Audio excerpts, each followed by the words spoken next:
आयाणं नमो लोये सवसावणं येषो किंचनमुक्कारो सवपावपणासनो मङ्गलानं च सव्येसिं पद्मं भवै मङ्गलम् अज्ञानतिमिरान्धानां ज्ञानाञ्जनशलाकया नेत्रमुन्मीलितं येन तस्मै श्रीगुरवे नमः।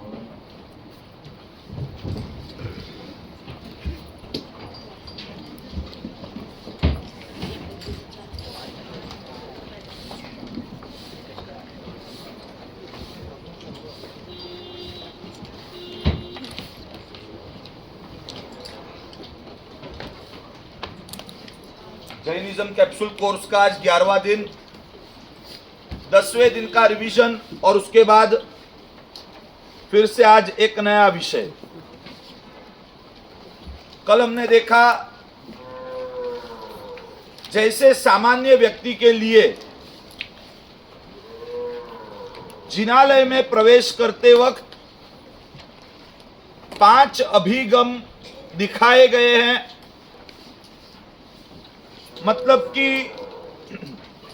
ऐसी 5 बातों को सामान्य व्यक्ति को ध्यान रखना है कि जिसके द्वारा परमात्मा का विनय हो सके। अगर उसमें से एक भी चीज मिसिंग है तो परमात्मा का अविनय होगा। उसी तरह कल हमने देखा कि राजा के अलग से 5 अभिगम है।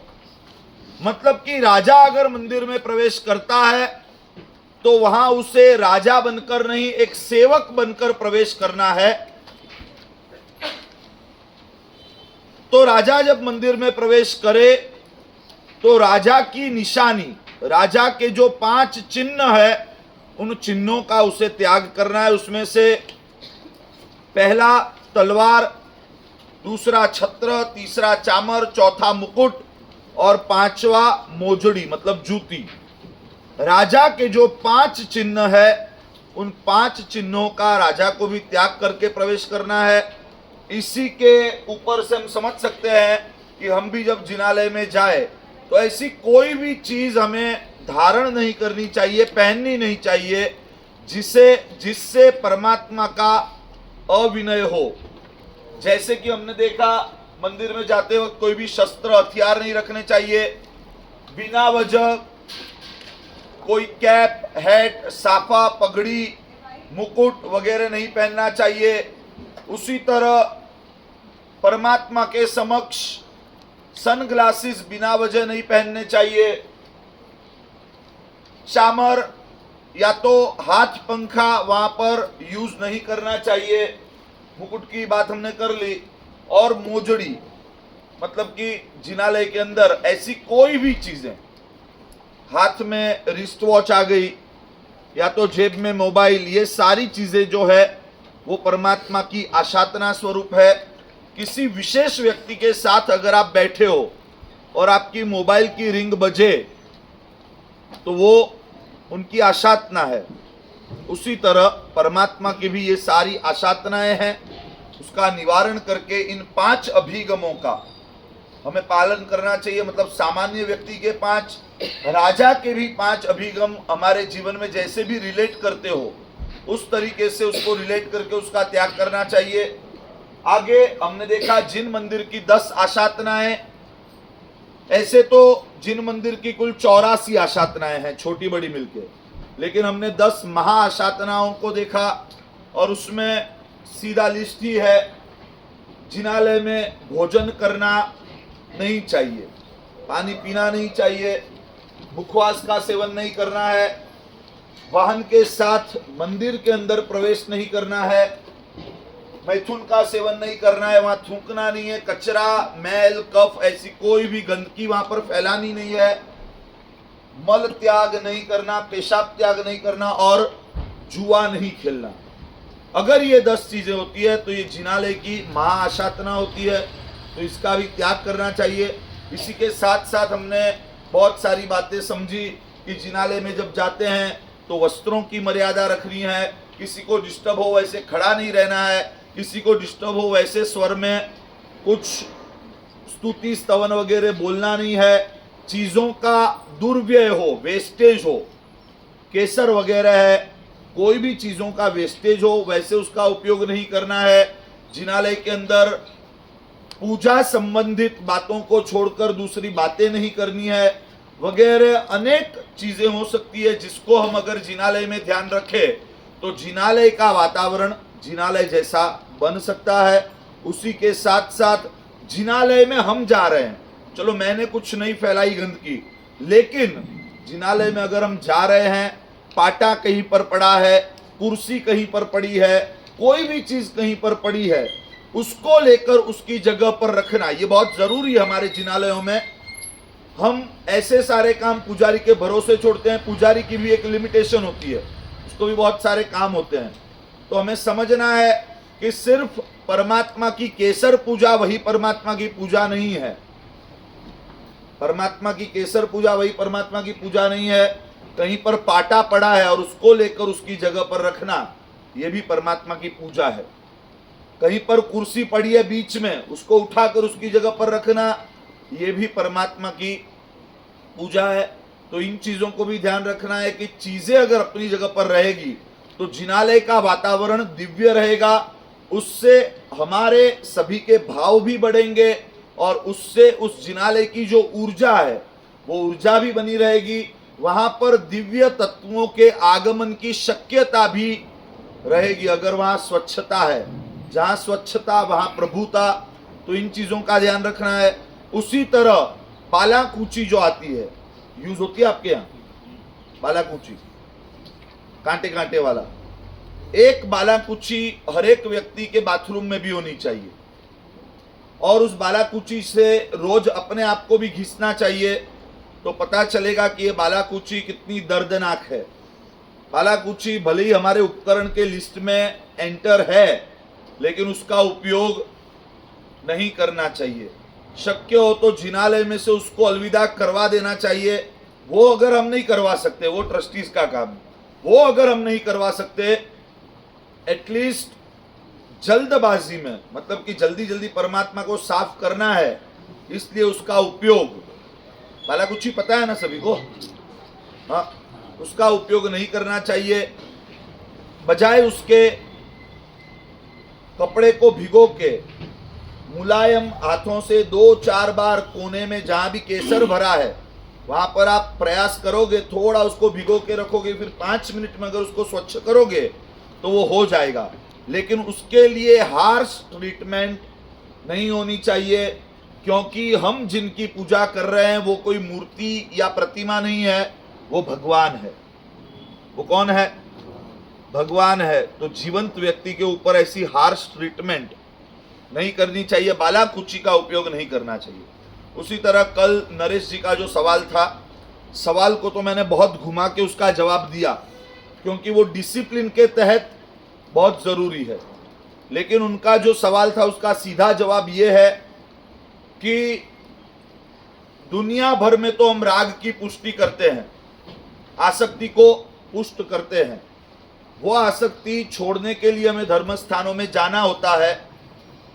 तो धर्म स्थानों में जब जाए तो हस्बैंड एंड वाइफ जो साथ में पूजा चलती है, ज्यादातर ये शादी के 2-4 महीने तक होता है, बाद में नहीं होता है, नहीं, लेकिन ये होता है। दोनों अगर धार्मिक आत्मा है तो पूजा करने के लिए दोनों साथ में निकलते हैं। नहीं, साथ में निकलो, कोई दिक्कत नहीं, एक ही कलर की कपल जोड़ी पहनो तो भी कोई दिक्कत नहीं, बस यहाँ पर अटक जाओ। फिर मंदिर में, मतलब गवारे में एक साथ, दोनों एक साथ अंगूठे पे पूजा करेंगे, दोनों एक साथ परमात्मा के हर एक अंग पर पूजा करेंगे। इतना जन्म जन्म का साथ निभाने की जरूरत नहीं है। जिनालय में आसक्ति के निमित्त से दूर रहना है, अगर हमें इतना पता है तो फिर एक एक चीज क्लियर करके समझाने की जरूरत नहीं है। साथ में पूजा, साथ में चैत्य वंदन, ये सारी चीजों का त्याग करना चाहिए। ऐसे बहुत सारे मुद्दे हो सकते हैं। हम सीधे आगे बढ़ते हैं। आज से एक नया विषय, हालांकि आज इंफॉर्मेटिव है, नेक्स्ट सेशन जो आएगा वो इसी के आधार पर बहुत कुछ उसमें समझने जैसा होगा। आज का जो सेशन होगा वो इंफॉर्मेटिव होगा, मतलब इंफॉर्मेटिव, और सीधा इसको छाप दो आप लोग। ऐसे इसकी शीट रेडी है, लेकिन शीट आपको नहीं दी है, क्योंकि फिर छापना भी रह जाएगा। तो यहाँ पर आपको जो लिखाया जा रहा है उसको लिखिए, समझने का प्रयास करेंगे साथ साथ में, लेकिन पहले सबसे पहले लिखेंगे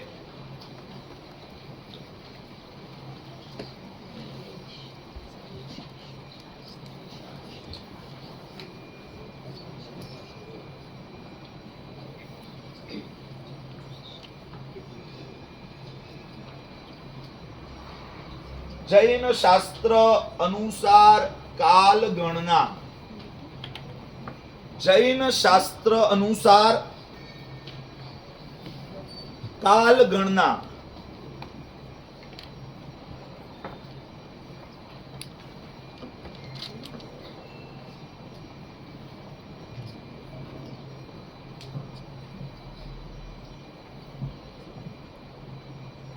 जैसे हरेक क्षेत्रों में, अलग अलग क्षेत्रों में अलग अलग चीजों को नापने के लिए, तोलने के लिए अलग अलग प्रकार के मेजरमेंट होते हैं। से पहले के समय में हमारे विहार होते थे, मतलब हमने नहीं किए, लेकिन हमारे बुजुर्गों ने विहार किए हैं माइल के हिसाब से, हम करते हैं किलोमीटर के हिसाब से। आपके बुजुर्ग जब जमीन खरीदते थे तो छोटी जमीनें खरीदते थे यार्ड के हिसाब से, जिसको वार बोलते हैं। 3 बाय 3 स्क्वायर फीट का एक यार्ड होता है, एक वार होता है। अब आप लोग जमीन खरीदते हो स्क्वायर फीट के हिसाब से, बराबर है। बड़ी जमीनें हमारे यहां खरीदी जाती थी पहले बीघे के हिसाब से, अभी भी बीघे के हिसाब से होती है, लेकिन एकड़ के अंदर ज्यादा खरीदी जाती है। तो अलग अलग समय पर, वैसे ही अलग अलग क्षेत्रों में, हमारे यहां रुपए में पेमेंट होता है, यूएसए में डॉलर के हिसाब से पेमेंट होता है। हमारे यहां कपड़ा जब नापते थे तो गज के हिसाब से नापते थे, वहां पर मीटर के हिसाब से, फीट के हिसाब से नापा जाता था। अब हम भी वही नापते हैं। हमें पता नहीं है कि हम जिसको फीट बोल रहे हैं वो फीट क्या है। हम तो ऐसे ऐसे नापते थे, या तो ऐसे नापते थे, बराबर है। पंडरी वाले है क्या यहाँ? हाँ, बहुत है। तो अब हमारे यहाँ फीट से नापा जाता है, मीटर से नापा जाता है। लेकिन फीट क्या है, फीट का नाप कहां से आया? तो जब ये नाप इजाद हुआ तब इंग्लैंड के जो, ब्रिटेन के जो राजा थे, उनकी जूती का जो नाप था, उनका फुट, वो फुट के हिसाब से फुट आया। हमने उनको 75 साल पहले छोड़ दिया, लेकिन उनके चरण कमल, मतलब कि फुट को छोड़ा नहीं, अभी भी उनके फुट को पकड़ के रखा है, उनके चरण कमलों को पकड़ कर रखा है। तो हर एक जगह पर क्षेत्र के अनुसार, काल के अनुसार नाप बदलते रहते हैं, जैसा जिसका हिसाब। जैसे सामान्य व्यक्ति हो कोई, तो वो रुपयों को ऐसे गिनता है। अभी जो रायपुर वाला एकदम धनिक आदमी होगा, वो रुपयों को ऐसे नहीं गिनेगा, वो किलो के हिसाब से गिनेंगे कि भाई 500 की नोट मेरे पास 200 किलो पड़ी है। हाँ, सोना तो मेरे पास इतने किलो पड़ा है, वो सब किलो के हिसाब से चलता है रायपुर में, बराबर है ना पंकज जी? वैसे चलता है सब किलो के हिसाब से। तो जैसे जिसका जितना बड़ा एडमिनिस्ट्रेशन, उसके नाप भी वैसे होते हैं। तो जैन शास्त्रों के अनुसार काल की जो गणना है, समय का जो काउंटिंग है, उसके मीटर्स अलग है। जैसे नॉर्मली समय के मीटर हमें पता है, बहुत डीप में अगर ना भी जाए तो एक दिन, उसके 24 घंटे, हर एक घंटे की 60 मिनट, हर एक मिनट की 60 सेकंड, हर एक सेकंड के 100 मिली सेकंड, फिर हर एक मिली सेकंड के 100 माइक्रो सेकंड, फिर चलता है और अंदर अंदर अंदर जाओ तो, लेकिन उसकी एक लिमिटेशन होती है। फिर साइंस वहां पर रुक जाता है कि भाई अब इसके दो पार्ट नहीं हो सकते, इसके अब दो पार्ट नहीं हो सकते, ये टाइम का सबसे छोटा यूनिट है, इससे अब इसको डिवाइड नहीं कर सकते। तो सबसे छोटा टाइम का यूनिट जो भी होगा, नैनो सेकेंड है, अलग अलग है बहुत सारे, अभी मुझे तो पता भी नहीं है। तो ऐसे टाइम के छोटे से छोटे यूनिट को जैन शास्त्र में समय कहते हैं। समय, समय मतलब टाइम मत समझना, समय मतलब काल का सबसे छोटा टुकड़ा, जिसके दो पार्ट केवल ज्ञानी की दृष्टि से भी नहीं हो सकते, केवल ज्ञानी की दृष्टि से। क्योंकि साइंस में तो ऐसा था, जब हम छोटे थे तो सेकंड्स का पता था, फिर थोड़े बड़े हुए, साइंस ने प्रगति की तो माइक्रो सेकेंड, मिली सेकेंड्स, ये सब जानने में आया। फिर और भी थे, नैनो सेकेंड्स थे, टेरा सेकेंड शायद थे, ऐसा कुछ था कि छोटे छोटे छोटे छोटे टुकड़े।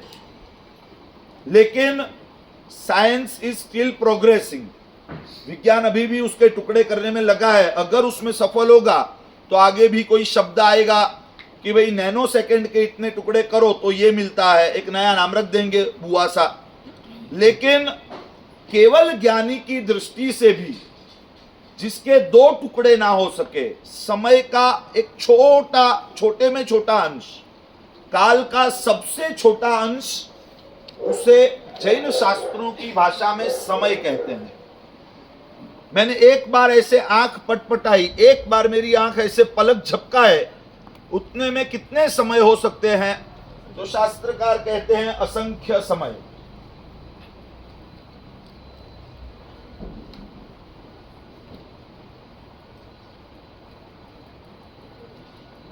मतलब शुरुआत हम यहां से करेंगे, क्योंकि एक समय, दो समय, वो तो इतना माइन्यूट है कि एक समय इज इक्वल टू, दो समय इज इक्वल टू कुछ नहीं हो सकता।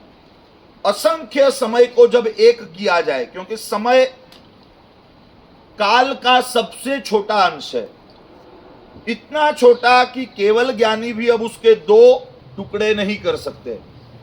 तो ऐसे असंख्य समय इज इक्वल टू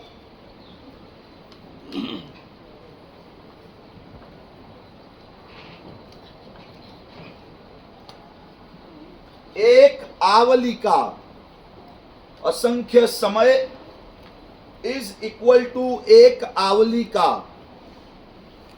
आवलिका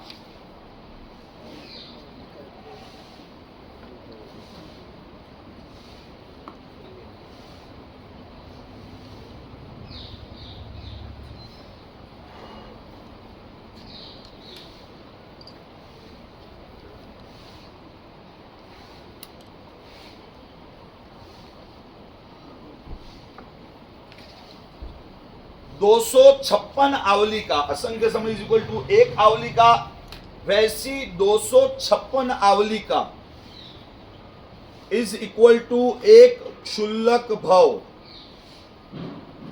256 आवली का इज इक्वल टू एक क्षुल्लक भव।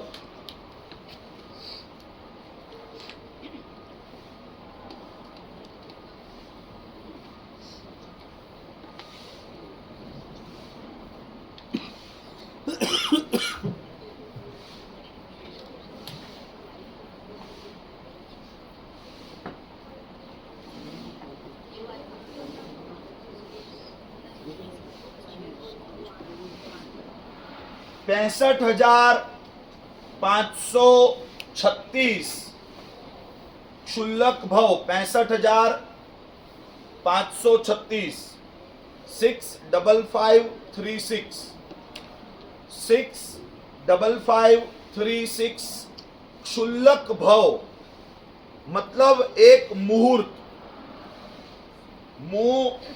हु आधा र और आधा त पूरा त, मुहूर्त।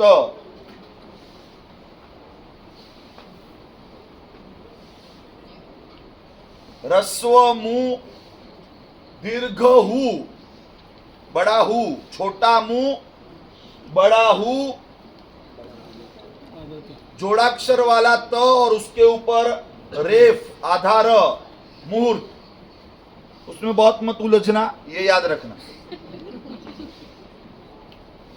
65,536 क्षुल्लक भव मतलब एक मुहूर्त। एक मुहूर्त मतलब ये हमारी क्लॉक के हिसाब से कहे तो 48 मिनट्स। एक मुहूर्त मतलब 48 मिनट्स लगभग।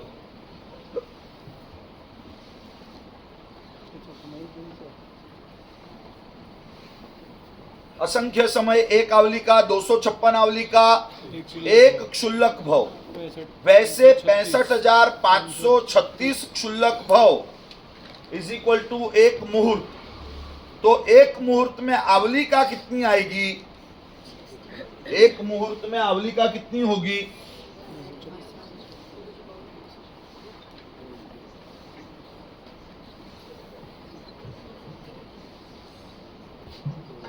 एक मुहूर्त में आवली का कितनी होगी? 256 इंटू 65,536। एक क्षुल्लक भव में 256 आवली का, तो 65,536 क्षुल्लक भव में कितनी आवली का? 256 से इसको मल्टीप्लाई कर दो तो 16,777,216 इतनी आवली का इज इक्वल टू एक मुहूर्त। समझ में आ रहा है? असंख्य समय की एक आवली का, वैसी 256 आवली का एक क्षुल्लक भव, 65,536 क्षुल्लक भव इज इक्वल टू एक मुहूर्त। तो एक मुहूर्त में आवली का कितनी होगी? 256 मल्टीप्लाई बाय 65,536, मतलब कि 16,777,216। शुरुआत में 16, लास्ट में 16, बीच में 777 और 2, 16,777,216। 1,67,77,216 मल्टीप्लीकेशन ही है और कुछ नहीं।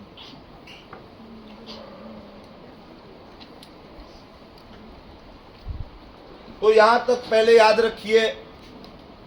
इसके बाद वाला जो है वो काफी इजी है, हम रोज बरोज में लगभग उसको उपयोग में लेते हैं, वैसा नाप है। लेकिन इसको बराबर से ध्यान में रखेंगे। असंख्य समय एक आवली का, 256 आवली का मतलब एक क्षुल्लक भव। क्षुल्लक भव का मतलब क्या है? क्षुल्लक मतलब तुच्छ, क्षुल्लक मतलब माइन्यूट, सबसे छोटा। तो इस संसार में किसी जीव का आयुष्य सबसे छोटा हो तो वो कितना हो सकता है? उसको हम कहते हैं एक क्षुल्लक भव। मतलब किसी का बड़ा आयुष्य, किसी का छोटा है, किसी का बहुत बड़ा है, लेकिन छोटे में छोटा आयुष्य होगा तो 256 आवली का होगा। वो छोटे में छोटा भव वो क्षुल्लक भव।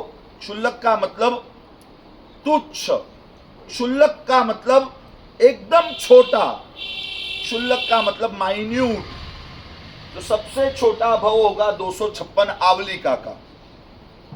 तो एक मुहूर्त में कितने क्षुल्लक भव होते हैं? एक मुहूर्त मतलब 48 मिनट्स, उसमें कितने क्षुल्लक भव होते हैं? 65,536। मतलब कि इस संसार में, इससे समझना है, सिर्फ इसको नोट डाउन करके टेबल मत बना देना। इसका मतलब यह कि इस संसार में ऐसे भी जीव है जो 48 मिनट में, हम यहां आकर बाहर निकलेंगे तब तक 65,536 बार जन्म कर वो मर चुके होते हैं। यह संसार कैसा है देखिए। हम किसी 32-35 साल वाले को जब देखते हैं कि भाई ये चल बसा, तो हम दहल जाते हैं। फिर स्मशान में जाते हैं, आकर नहाते हैं, नहाने के साथ शोक भी धुल जाता है और वैराग्य भी धुल जाता है। लेकिन 32-35 साल वाला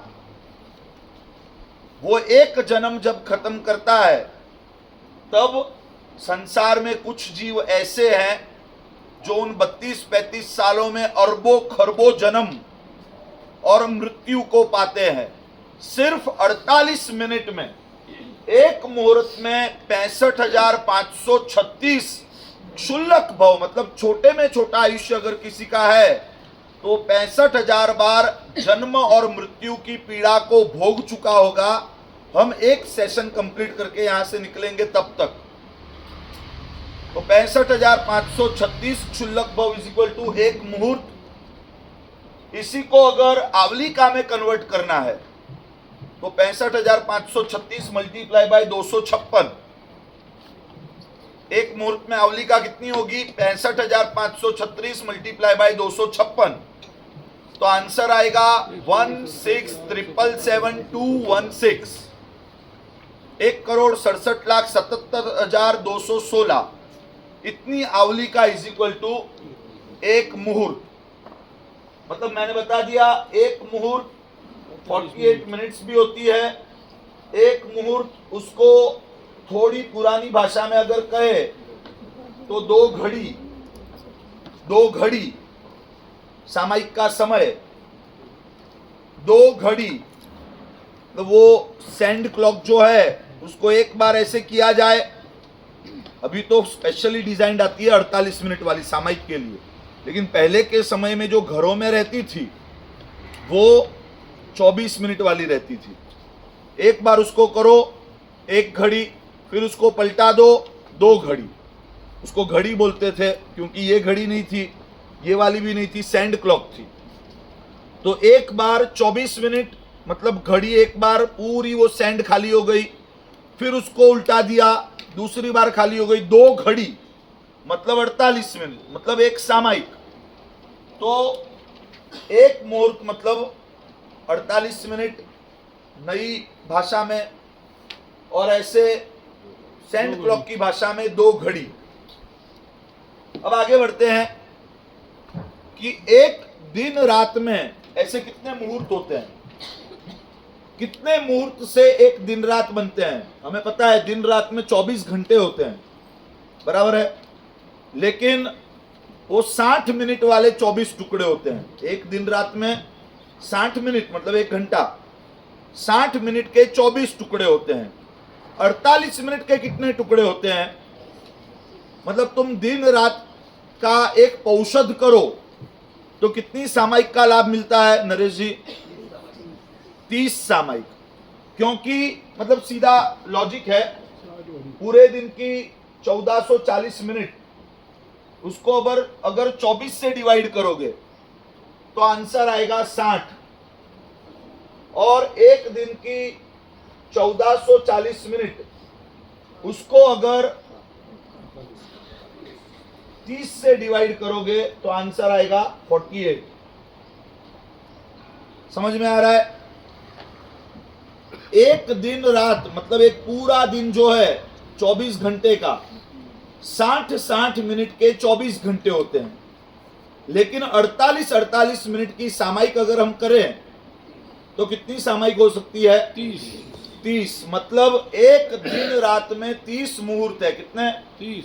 एक दिन रात में 30 मुहूर्त। तो यहां लिखेंगे 30 मुहूर्त इज इक्वल टू एक अहोरात्र। ये अपना वर्ड है अहोरात्र।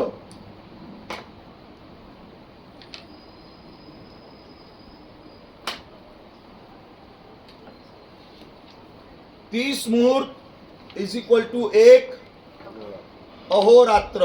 अह मतलब दिन और रात्र मतलब रात्रि, एक दिन रात। अहोरात्र जैसे हम बोलते हैं अहनिश, अहोनिश। अहो मतलब दिन और निश मतलब निशा, रात्रि। अहोरात्रि, अहोनिश ऐसे शब्द हमारे यहाँ प्रयुक्त होते हैं। तो 30 मुहूर्त is equal to 1 day and night, 24 घंटे। अहोरात्र, 30 मुहूर्त इज इक्वल टू 1 अहोरात्र।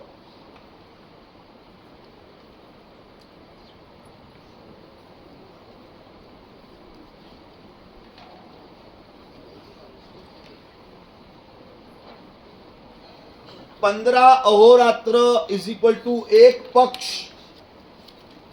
15 अहोरात्र इज इक्वल टू 1 पक्ष।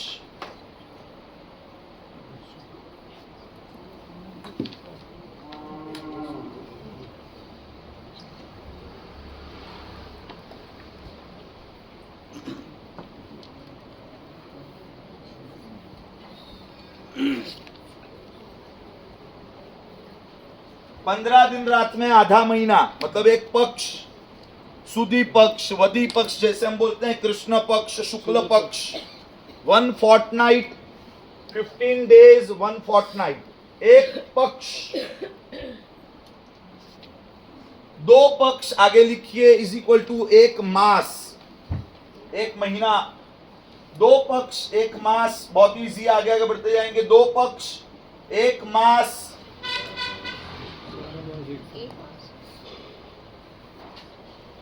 15 अहोरात्र मतलब 1 पक्ष। वैसे 2 पक्ष का 1 महीना मतलब मास।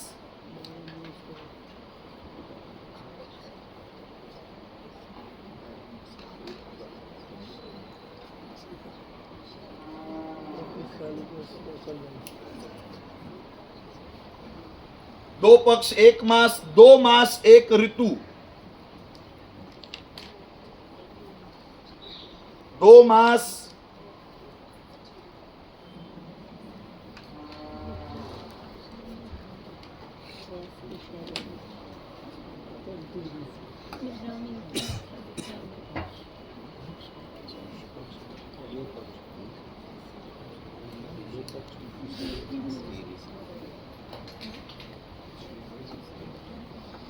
2 मास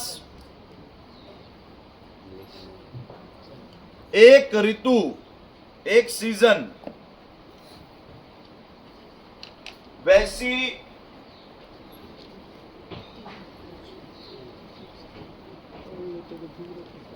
3 ऋतु is equal to 1 Ayan. 3 Ritu is equal to 1 Ayan.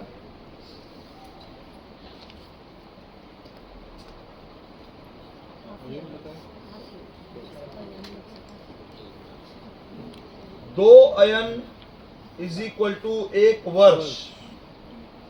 2 Ayan is equal to 1 वर्ष।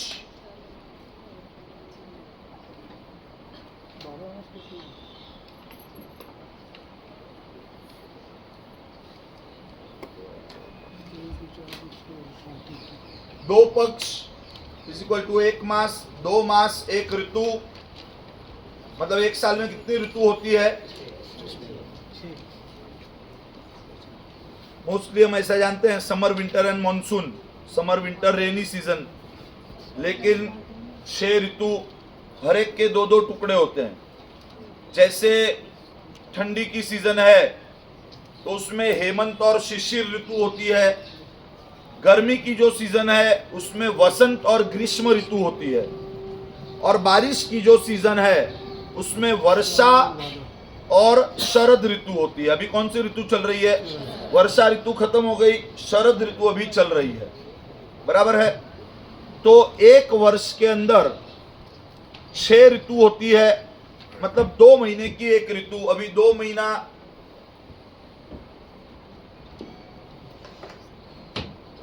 भाद्रवा सुदी पूनम से शरद ऋतु का प्रारंभ हो गया। वो कार्तिक सुदी पूनम मतलब चातुर्मास अंत होगा तब तक चलेगी। तो शरद ऋतु चल रही है। 2-2 महीने की 1-1 ऋतु। तो 2 मास इज इक्वल टू 1 ऋतु। वैसे 3 ऋतु मतलब 1 अयन। अयन मतलब सूर्य का एक दिशा में आगे बढ़ना, एक दिशा में गति करना। या तो दक्षिण की ओर सूर्य की गति चालू है तो वो दक्षिणायन हो गया। सूर्य अगर उत्तर की ओर गमन कर रहा है तो वो उत्तरायण हो गया। दो अयन के नाम हमने सुने, दक्षिणायन, उत्तरायण। तो 6 महीने सूर्य पृथ्वी के, धरती के नजदीक गमन करता है, 6 महीने दूर दूर जाता है। तो 3 ऋतु या तो 6 महीने 1 अयन, वैसे 2 अयन इज इक्वल टू 1 वर्ष। सिंपल 5 वर्ष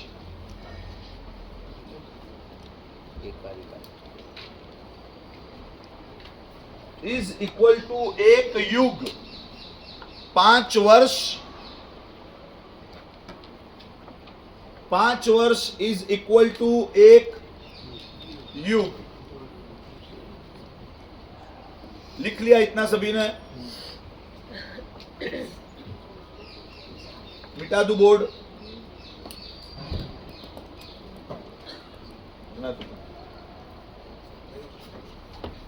असंख्य समय 1 आवली का, 256 आवली का, 1 क्षुल्लक भव 65,536। क्षुल्लक भव इज इक्वल टू 1 मुहूर्त। उस मुहूर्त में आवलिकाएं कितनी? 16,777,216। 1,67,77,216 आवलिकाएं। 30 मुहूर्त, 1 अहोरात्र, 15 अहोरात्र, 1 पक्ष, 2 पक्ष, 1 मास, 2 मास, 1 ऋतु, 3 ऋतु, 1 अयन, 2 अयन, 1 वर्ष, 5 वर्ष, 1 युग। ओ 100 मार्क्स। एक मिनट फोटो नहीं हो।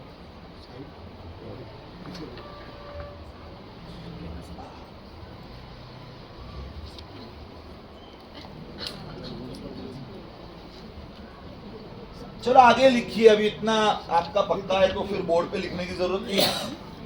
84 लाख वर्ष, 84 लाख, 84 लाख वर्ष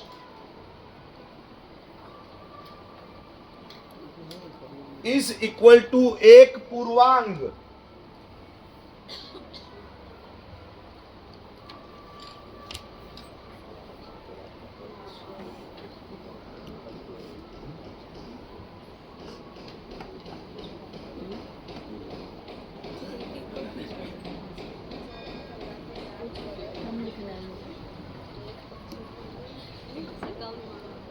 चौरासी लाख वर्ष इज इक्वल टू 1 पूर्वांग।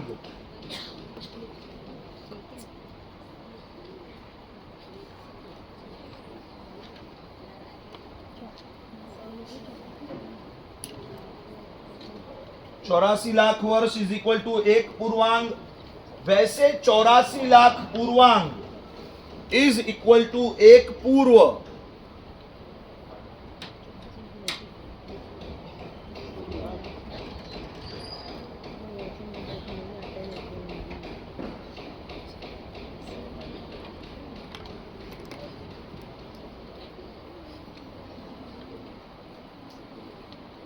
चौरासी लाख वर्ष इज इक्वल टू 1 पूर्वांग। वैसे 84 लाख पूर्वांग इज इक्वल टू 1 पूर्व। मतलब अगर 1 पूर्व को वर्षों में कन्वर्ट करना है तो क्या करना होगा? 84 लाख मल्टीप्लाई बाय 84 लाख। अगर पूर्व को वर्षों में कन्वर्ट करना है तो क्रॉस मल्टीप्लाई करना पड़ेगा। 84 लाख वर्ष इज इक्वल टू 1 पूर्वांग। वैसे 84 लाख पूर्वांग इज इक्वल टू 1 पूर्व। तो 1 पूर्व में वर्ष कितने आएंगे? 84 लाख मल्टीप्लाई बाय 84 लाख। चलो करो। हाँ, फेल हो गए, साइंस फेल हो गए। हाँ, नहीं है, यहां तक आंकड़े हैं।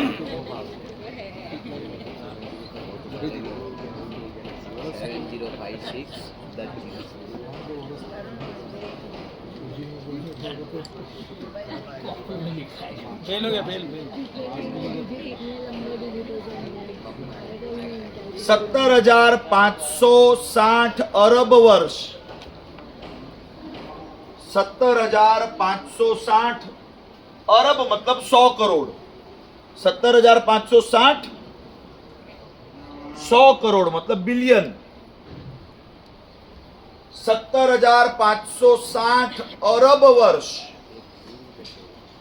70560 billion years is equal to एक पूर्व में कितने वर्ष आएंगे? 70,560 अरब वर्ष, 84 लाख मल्टीप्लाई बाय 84 लाख, 70,560 अरब वर्ष इज इक्वल टू एक पूर्व। ने अक्सर सुना होगा ऋषभदेव परमात्मा का आयुष्य कितना था? कितने? 84 लाख पूर्व वर्ष, मतलब एक पूर्व इतना है। अब ऋषभदेव भगवान का आयुष्य अगर निकालना है तो एक बार और 84 लाख से मल्टीप्लाई करना होगा, वो करने की जरूरत नहीं है। एक पूर्व का नाप आपको समझ में आ गया? क्या हम कितने जीरो आते बोलो?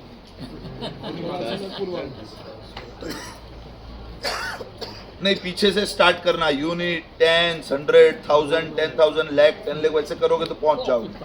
70,560 अरब वर्ष billion years is equal to एक पूर्व।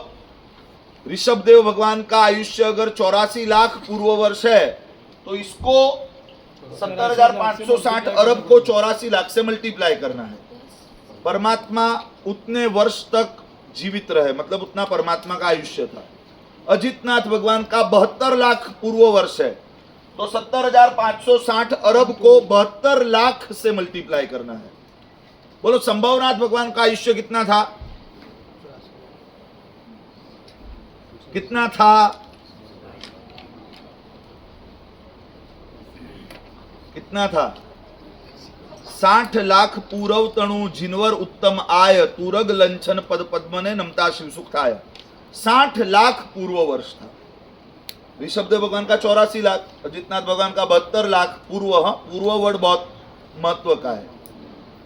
संभवनाथ भगवान का 60 लाख पूर्व, मतलब ये जो फिगर है 70,560, उसको 60 लाख से मल्टीप्लाई करना है। उतना आयुष्य संभवनाथ परमात्मा का था। तो एक पूर्व का नाप आपने देख लिया, बराबर है। यहां पर अब फिगर्स को थोड़ी शांति देते हैं क्योंकि बाद में बहुत फिगर्स हो जाएंगे। ये बराबर है, अपने बजट से ऊपर है। अब इससे आगे जाते हैं। मतलब शुरुआत हमने देखी कि छोटे से छोटा काल का जो अंश है, जिसे सामान्य व्यक्ति अपनी बुद्धि से नाप नहीं सकता, केवल ज्ञानी भी एक समय को समझ सकते हैं, लेकिन उसके दो टुकड़े और नहीं कर सकते, उसके दो हिस्से नहीं कर सकते। इतना छोटा अंश जिसे हमने समय कहा, एंडिंग भी वैसी रहेगी, क्योंकि अब बड़ा या तो एकदम छोटा हो, हमें समझ में नहीं आता, बहुत बड़ा हो तो भी समझ में नहीं आता। अब ये बियॉन्ड फिगर्स जा रहा है, तो यहां पर ये चैप्टर खत्म होता है।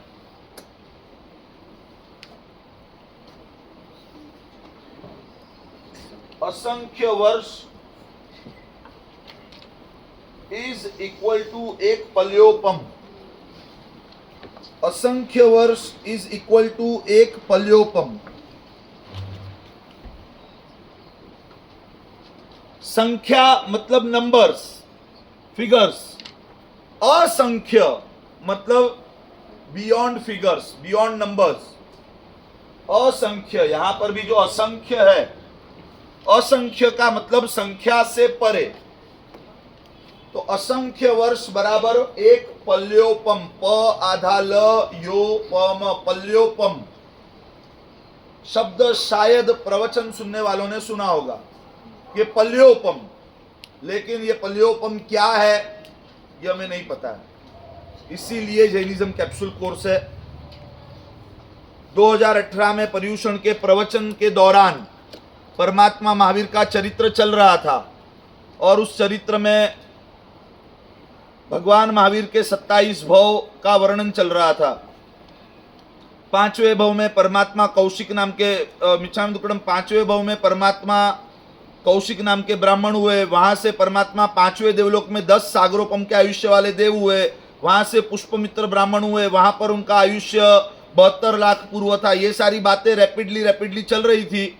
विचार आया कि मैं बोल रहा हूं सागरोपम पल्योपम पूर्व, लेकिन सामने पहुंच नहीं रहा है। उसी वक्त ये विचार का बीज पड़ गया। वहीं पर अनाउंस हुआ कि पर्यूषण खत्म होते ही 10 दिन में कैप्सूल कोर्स शुरू होगा। वो कैप्सूल कोर्स आज यहाँ तक 6 साल के बाद भी यहाँ तक पहुंचा, एवरी ईयर चलता है। उसके पीछे ये पल्योपम सागरोपम है। तो आपके कैप्सूल कोर्स की मतलब अगर कोई नींव है तो ये पल्योपम सागरोपम है। असंख्य वर्ष बराबर एक पल्योपम। लेकिन ये पल्योपम क्या है उसको समझेंगे। पहले टेबल पर जाते हैं सीधा सीधा। वैसे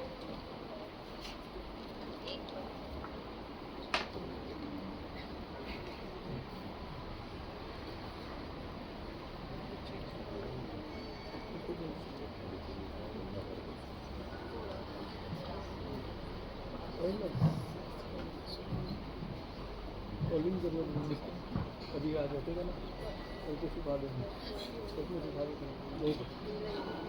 वैसे 10 कोड़ा कोड़ी लिखो या कोटा कोटी लिखो, ड या ट कोई भी लिख सकते हो आप। 10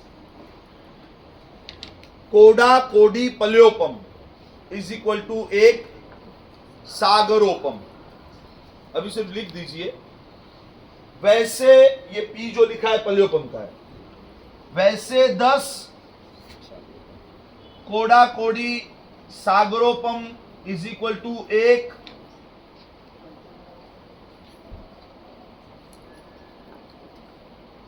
अवसर पीणी। वर्ड्स को याद रखना है, वर्ड्स में उलझना मत।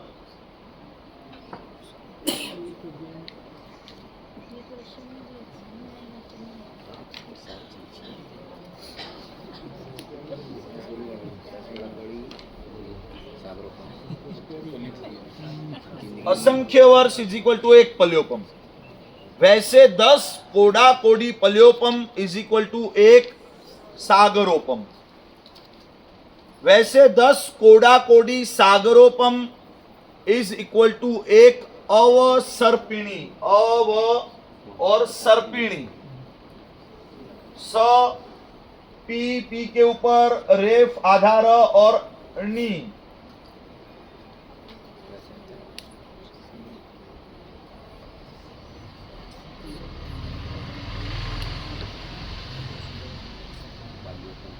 सेम नाप है। 10 कोड़ा कोडी सागरोपम की एक अवसर पीणी, 10 कोड़ा कोडी सागरोपम की एक उत्सर पीणी, मतलब सेम नाप है। आप लिख रहे हो तब ध्यान रखना। असंख्य वर्ष 1 पल्योपम, 10 कोड़ा कोडी पल्योपम 1 सागरोपम। 10 कोड़ा कोडी सागरोपम इज इक्वल टू 1 अवसर पीणी, या तो 10 कोड़ा कोडी सागरोपम is equal to 1 उत्सर Pini. Multiply मत करते जाना।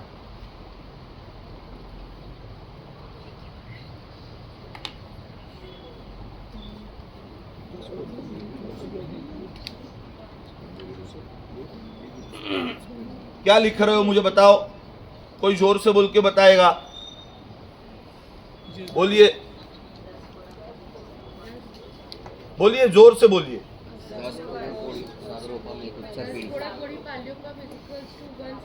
हाँ, 10 कोड़ा कोडी सागरोपम एक अवसर पीढ़ी और एक उत्सव पीढ़ी। सुनिए। असंख्य वर्ष 1 पल्योपम, 10 कोड़ा कोडी पल्योपम इज इक्वल टू 1 सागरोपम। बस अभी यहां पर रुक जाइए। अब 10 कोड़ा कोडी सागरोपम इज इक्वल टू 1 अवसर पीढ़ी है, और उतना ही 10 कोड़ा कोडी सागरोपम बराबर 1 उत्सर पीढ़ी है। मल्टीप्लीकेशन मत करना है यहां पर। 10 कोड़ा कोडी सागरोपम इज इक्वल टू 1 अवसर पीढ़ी। सेम 10 कोड़ा कोडी सागरोपम इज इक्वल टू 1 उत्सर पीढ़ी। सिर्फ शब्द लिख दीजिए अ व और सर्पिणी उत उ और आधा त बाद में फिर से सर्पिणी औ सर्पिणी उत सर्पिणी 10 कोडाकोडी सागरोपम इज इक्वल टू 1 अवसर्पिणी 10 कोडाकोडी सागरोपम इज इक्वल टू 1 उत्सर्पिणी। सेम नाप है दोनों का। तो एक अवसर्पिणी और एक उत्सर्पिणी मिलकर कितना समय होगा? कितना होगा? कितने होंगे? 10 और 10 20 कोडाकोडी सागरोपम, मतलब एक अवसर्पिणी और एक उत्सर्पिणी मिलाकर 10 कोडाकोडी सागरोपम और 10 कोडाकोडी सागरोपम मिलाकर मतलब कि 20 कोडाकोडी सागरोपम last line is equal to एक काल चक्र इज इक्वल टू एक काल चक्र। ना यहां पर खत्म हो रहा है अब बस। हाँ कुछ नहीं है, दुनिया में सब याद रहता है। एक बार इंटरेस्ट जग जाए तो सब याद रहेगा।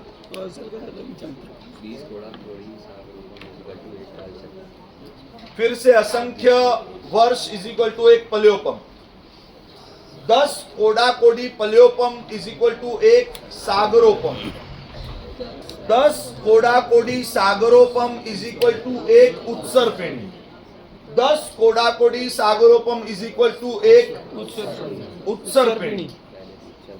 एक अवसर्पिणी और एक उत्सर्पिणी मतलब कि 2 बार 10 कोडाकोडी सागरोपम, टोटल 20 कोडाकोडी सागरोपम इज इक्वल टू एक काल चक्र। इतना तो इजी है देखो।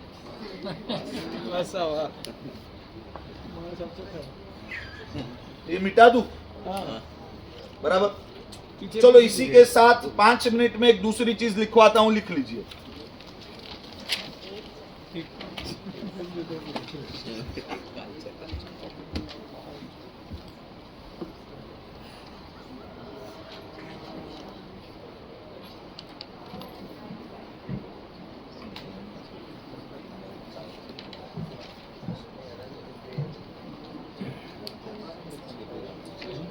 नया टॉपिक है जैन शास्त्र अनुसार क्षेत्र गणना।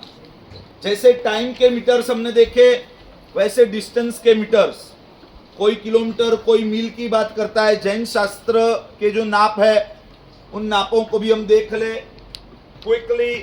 जैन शास्त्र के अनुसार क्षेत्र गणना जल्दी से लिखेंगे सभी।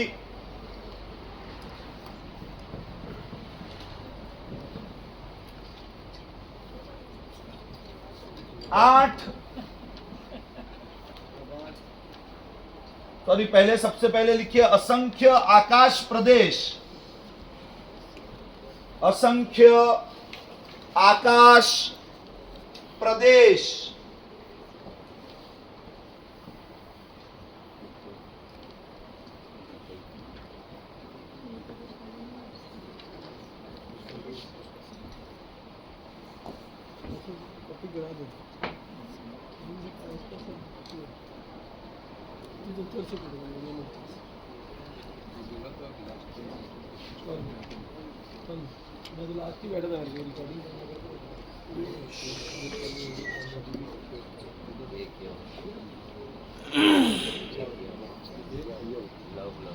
असंख्य आकाश प्रदेश इज इक्वल टू एक यव।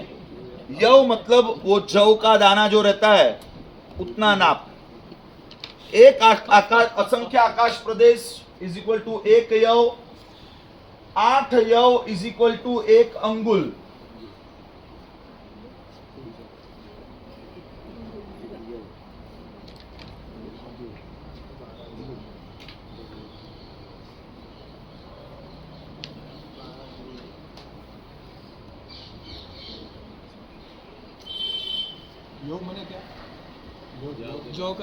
यव એટલે जव।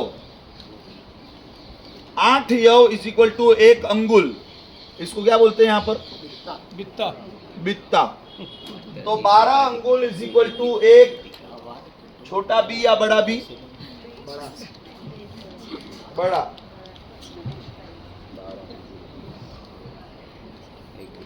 12 अंगुल बराबर एक बित्ता। से नापोगे तो पता चल जाएगा घर पे जाके। 2 बित्ते बराबर 1 हाथ, 12 अंगुल 1 बित्ता, 12 अंगुल 1 बित्ता, वैसे 2 बित्ते बराबर 1 हाथ।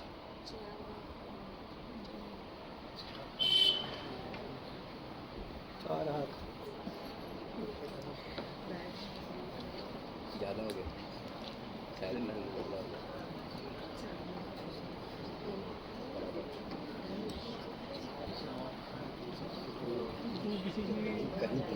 किसी की तो इस पे किसी की डांस हो तुम इसको लिख दो, सिर्फ एक्सप्लेन बाद में करेंगे।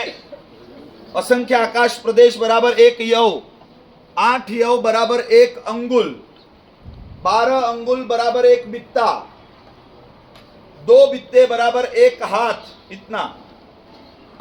4 हाथ बराबर 1 धनुष, 4 हाथ बराबर 1 धनुष। एक गाढ़ कोस या गाढ़ा कोस? हाँ लिखते हैं, पहले ये लिखो जो लिखवा रहा हूँ। 2000 धनुष इज इक्वल आ रहे मतलब आ रहे 4 हाथ बराबर 1 धनुष, 2000 धनुष बराबर 1 गाव या कोस हम जिसे कहते हैं। एक कोस 2000 धनुष इज इक्वल टू 1 गाव या तो कोस, और वैसे 4 कोस इज इक्वल टू 1 योजन। ज्यादा एक्सप्लेन बाद में करेंगे, समय हो रहा है हमारा। इसको सिर्फ लिख लीजिए अभी। जैन शास्त्रों के अनुसार क्षेत्र गणना, ये उसका टेबल है, इतना लिख लीजिए, बाद में उसमें ऐड करेंगे कुछ होगा तो। चलिए।